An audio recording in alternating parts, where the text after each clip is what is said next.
پس از 2 هفته رقابت در فینال لیگ PFL که در شهر نیویورک آمریکا برگزار گردید، رزماور شناخته تاجیک لایق رجبوف به وطن برگشت. در قطار هواداران و مخلصان اینچنین همکاران ما نیز در فرودگاه بین المللی شهر دوشنبه این پرچم بردار کشور را استقبال گرفتند. فرودگاه بین المللی پایتخت کشور شهر دوشنبه قبای ادانه داشت، چون که لایق رجبوف رزماور 29 ساله تاجیک پس از هنرنمایی در دور نهایی مسابقه لیگ PFL که صبح 1 январ در شهر نیویورک آمریکا برگزار گردید به وطن برگشت.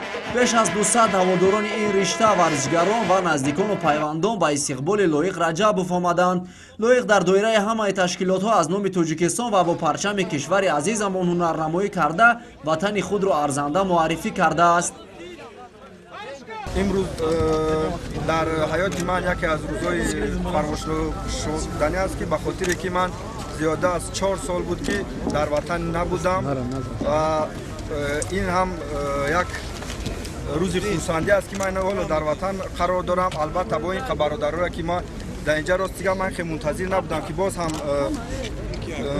یک بار دیگر چه بگویم با یک موتیواسیا میتونه که مردم ما چقدر از ما چی ها انتظارن، چی خیلی ما را دستگیری میکنند. البته این یک روحیه ما را بلند میکنه. البته من از همه برادرایی که اومدن و هستن در دیگر جایی که ما را چیز میکنن دستگیری میکنن مینداری خود رو بیان کردنیم. لایق رجبوف تا این مدت با تخلص پنجه ببر 16 محاربه برگزار نموده، 13 پیروزی، 2 شکست و 1 رقابت را مساوی نموده است.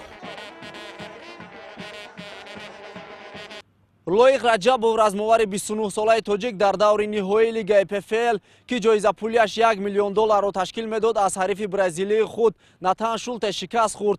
لایق و ناتان شولت 5 دور 5 دقیقه رقابت کردند و از نتیجه عمومی امتیازها با حساب 44-48 لایق مغلوب گردید. پس از رقابت همگان در سامانه‌های اجتماعی نوشتند که لایق نابسته از این ناکامی تو برای مردم تاجیک قهرمانی